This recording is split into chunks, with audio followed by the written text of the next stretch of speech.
Good morning, dreamers. How are you today?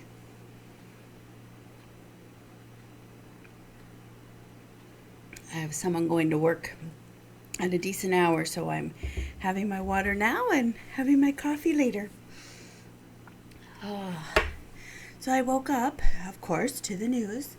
Um, and one of the things they were talking about was having a stat holiday at the end of the month to honor Canadian Indigenous peoples. And I thought, wow, that would fit with the character of Creator God. It would. Because when you look through the Old Testament, there are rigid rules on how to celebrate and remember.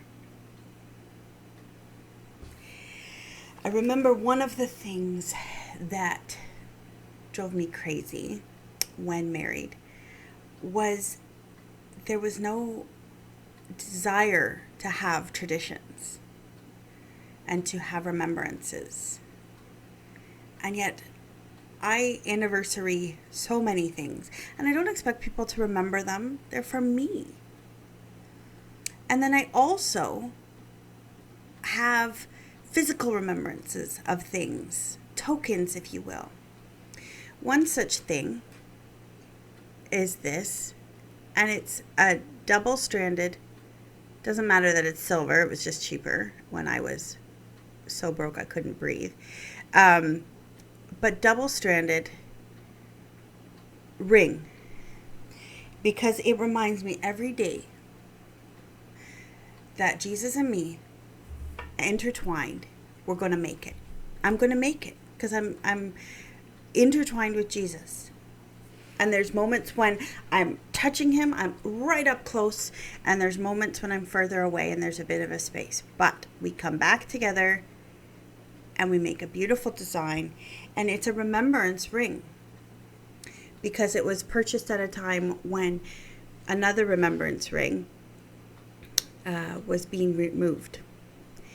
And I thought, yeah, we are designed to remember.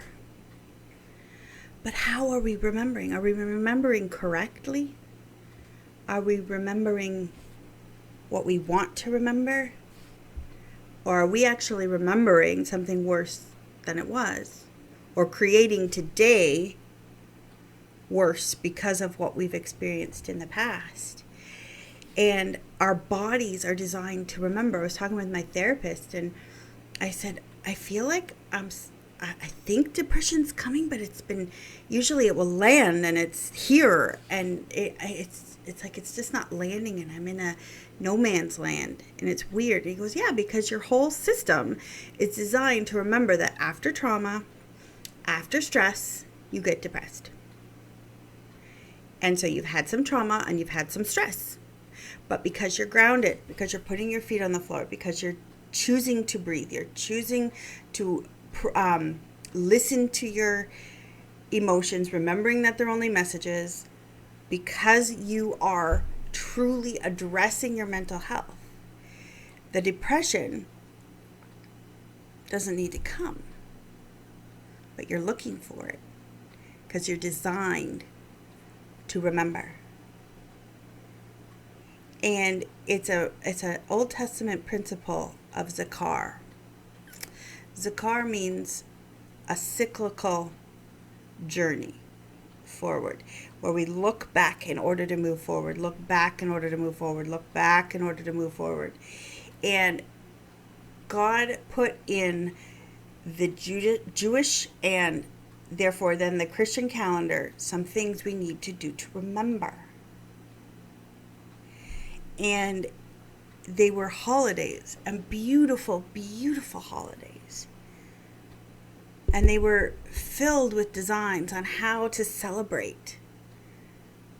And I remembered, as I'm thinking about all this, I was like, wait a minute, I had a dream about a party. And I did. My buddy was a DJ, which is hilarious because if he was actually the DJ, it would all be like Johnny Cash.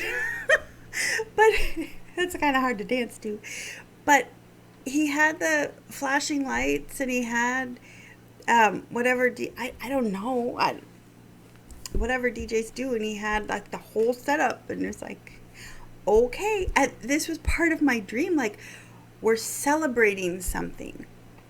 But this is also the person I was talking to about how sometimes you need to have moments of memory for things we've lost, like a funeral. And that's okay. It's okay to have sad memories too. Memories that make us sad. They're good memories, but they make us sad. All of those things help us process our emotions. And I thought, yes, because God created us emotional beings. And then he created us to remember, which would kickstart some of those emotions. He made us to celebrate. He made us to mourn. Ecclesiastes, to everything there's a season.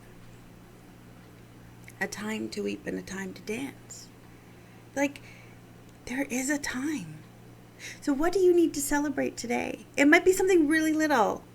It might be something really little. Like, whoo, I'm awake today. I was chosen to wake up. But maybe your kid did something amazing. Celebrate. I know that with H, when she got her job, it was like, let's go celebrate. This is exciting stuff. First job. Grade 9. Let's celebrate. And so there's things out there when the world is so dark and the world is so sad right now. And even though we're looking at this stat in Ontario as remembering something gruesome and terrible, a dark part of our history, a very real part of our history, something that needs remembrance. We can remember with dance, and we can remember with song, and we can remember with poetry, and we remember with the art of the world. Because that's what stirs our spirits. And we celebrate the survivors, and we celebrate the young people now, so that they know they matter, so that they know they aren't forgotten, and maybe, just maybe, they'll be able to get a part-time job instead of being so bored that they wonder what the purpose of life is. Boredom is a huge epidemic in our youth, particularly our Indigenous youth, and we need to help them see, let's get active, let's get doing. You're valuable and you're here for a purpose, because after boredom and no purpose comes a whole lot of see you laters. But if we remember our purpose and if we celebrate, then we do that hand in hand instead of having a celebration of life. Let's get active in celebrating. So find something with which to praise God today. And remember to have a spirit of celebration, not a spirit of doom.